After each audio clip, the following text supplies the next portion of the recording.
जिस उपाय से बुलाया था वह सब मैं बता रहा हूँ। आप मंत्रियों सहित मेरी बात सुने।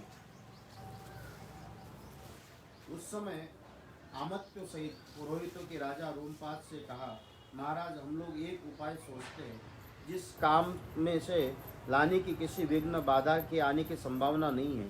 ऋषरंग मुनि सदा वन में ही रहकर तपस्या और स्वाध्याय में लगे रहते, स्त्रियों को पहचानते तक नहीं और विषयों के सुख की तो सर्वथा अनभिज्ञ है। हम मनुष्य के चित्त तथा डालने वाले मनोवांछित विषयों का प्रलोभन देकर उन्हें अपने नगर में ले आएंगे और अतः उनके लिए शीघ्र प्रयत्न किया जाए। यदि सुंदर आभूषणों से विभूषित मनोहर रूप वाली वेश्या वहाँ जाए तो भांति भांति के उपाय से उन्हें लुभा कर इस नगर में ले आएंगे, अतः उन्हें सत्कार पूर्वक भेजना चाहिए। यह सुनकर राजा ने पुरोहितों को उत्तर दिया, बहुत अच्छा, आप लोग ऐसा ही करें। आज्ञा पाकर पुरोहित और मंत्री इस समय वैसे ही व्यवस्था की। तो नगर की मुख्य मुख्य वेश्याएं राजा का आदेश पाकर उस महान वन में गए। मुनि के आश्रम थोड़ी ही दूर पर ठहर कर उनके दर्शन का उद्योग करने लगे। मुनि कुमार ऋषरंग बड़े ही धीर स्वभाव से थे, सदा आश्रम में ही रहा रहते थे। उन्हें सर्वदा अपने पिता के पास रहने की अधिक सुख मिलता था, अतः वो कभी आश्रम के बाहर नहीं निकलते थे। उन तपस्वी ऋषि कुमार ने जन्म से लेकर उस समय तक कभी भी न तो कोई स्त्री देखी थी, न पिता के सिवा दूसरी कोई पुरुष का ही दर्शन किया था। नगर या राष्ट्र के गांव में उत्पन्न हुए दूसरे दूसरे प्राणियों को भी नहीं देखा था। तदनंतर एक दिन विभांड कुमार ऋषरंग अकस्मात घूमते फिरते उस स्थान पर चले आए जहाँ वे वेश्याएं ठहरी हुई थी। वहाँ उन्होंने उस सुंदरी वनिताओं को देखा। उन प्रमदाओं का वेश बड़ा ही सुंदर और अद्भुत था। वो मीठे स्वर में गा रही थी। ऋषि कुमार को आया देख सभी पास चली आई और इस प्रकार पूछने लगी, ब्राह्मण, आप कौन है, क्या करते हो? इस समय निर्जन वन में आश्रम में इतनी दूर आकर अकेले क्यों विचरण कर रहे? ये हमें बतलाइए, हम लोग इस बात को जानना चाहते हैं। रसरंगा ने वन में कभी स्त्रियों का रूप नहीं देखा था और स्त्रियां तो अत्यंत कमनीय रूप से सुशोभित थी। उन्हें देखकर उनके मन में स्नेह उत्पन्न हो गया, इसलिए उन्होंने उनसे अपने पिता का परिचय देने का विचार किया। वो बोले, मेरे पिता का नाम विभांडक मुनि है, मैं उनका औरस पुत्र हूँ। मेरा ऋषरंग नाम है। तपस्या और कर्म इस भूमंडल में प्रसिद्ध है।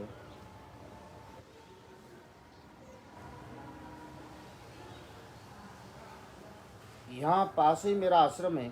आप लोग देखने में परम सुंदर है, तो आपका दर्शन मेरे लिए शुभ कारक है। आप मेरे आश्रम पर चले, वहाँ मैं आपका सब लोगों की विधि पूर्वक पूजा करूँगा। उस कुमार की बात सुनकर सब और से सहमत हो गई। फिर वह सुंदर स्त्रियाँ उनकी आश्रम देखने के लिए वहाँ गई। वहाँ जाने पर ऋषि कुमार ने अर्घ्य है, ये पाद्य तथा भोजन के लिए फल फूल प्रस्तुत है, ऐसा कहकर वह सबका विधिवत पूजन किया। ऋषि की पूजा स्वीकार करके सभी वहाँ से चली जाने की उत्सुक हुई और विभांडक मुनि का भय लग रहा था, इसलिए उन्होंने शीघ्र ही वहाँ से चली जाने के विचार किया। वो बोले, ब्राह्मण, हमारे पास भी उत्तम फल है, विप्रवर उन्हें आप ग्रहण कीजिए, आपका कल्याण हो। इस फलों का शीघ्र ही खा लीजिए, विलंब न कीजिए। ऐसा कहकर उन सब ने हर्ष में भरकर ऋषि का आलिंगन किया और उन्हें खाने योग्य भांति भांति के उत्तम पदार्थ तथा बहुत सी मिठाइयाँ दी। उनका रसस्वादन करके उन तेजस्वी ऋषि ने समझा कि ये फल है, क्योंकि भला सदा वन में रहने वाले के लिए वैश्य वस्तुओं का स्वाद लेने का अवसर ही कहाँ है।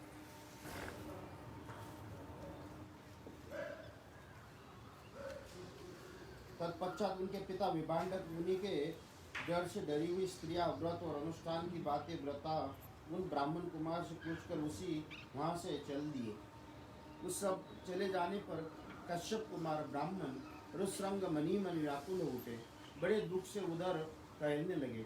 तदनंतर दूसरे दिन फिर मन से उन्हीं का बारंबार चिंतन करते हुए शक्तिशाली विभांडक कुमार श्रीमान ऋषरंग उसी स्थान पर गए जहाँ पहले दिन उन्होंने वस्त्र और आभूषणों से सजीव उन मनोहर रूपवती वेश्याओं को देखा था। ब्राह्मण ऋषरंगों को आते देख तुरंत ही उन वेश्याओं का हृदय प्रसन्नता से खिल उठा।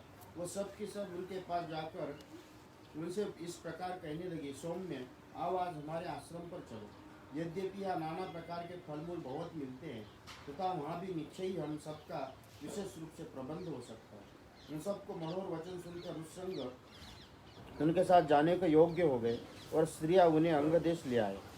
उस महात्मा ब्राह्मण के अंगदेश आते ही इंद्र ने संपूर्ण जगत को प्रसन्न करते हुए सहसा पानी बरसाना आरंभ कर दिया। वर्षा ही राजा को अनुमान हो गया कि वो तपस्वी ब्राह्मण कुमार आ गए। फिर बड़ी विनय के साथ में राजा ने उनकी अगवानी की और पृथ्वी पर मस्तक टेक कर उन्हें साष्टांग प्रणाम किया। फिर एकाग्र चित्त होकर उन्होंने ऋषियों को अर्घ्य निवेदन किया तथा विप्र शिरों ने वरदान मांगा। भगवान आप आपके पिताजी का कृपा प्रसाद मुझे प्राप्त हो। ऐसा उन्होंने इसलिए किया कि कहीं कपट पूर्वक यहाँ तक लाए जानने का रहस्य लेने पर विप्र और रुसरंग अतः विभांडक मुनि के मन में मेरे प्रति क्रोध न हो। तत्पश्चात रुसरंग अंतपुर में ले जाकर उन्होंने शांत चित्त से अपनी कन्या शांता का उनके साथ विधिपूर्वक विवाह कर दिया। ऐसा करके राजा को बड़ी प्रसन्नता हुई। इस प्रकार महातेजस्वी रुसरंग राजा से पूजित हो संपूर्ण मनोवांछित भोग प्राप्त कर अपनी धर्मपत्नी शांता के साथ वहाँ रहने लगे। इत्यर्थ श्रीमद् रामायणे वाल्मीकि आदि काव्ये बालकांडे दशमं सर्गं संपूर्णम्।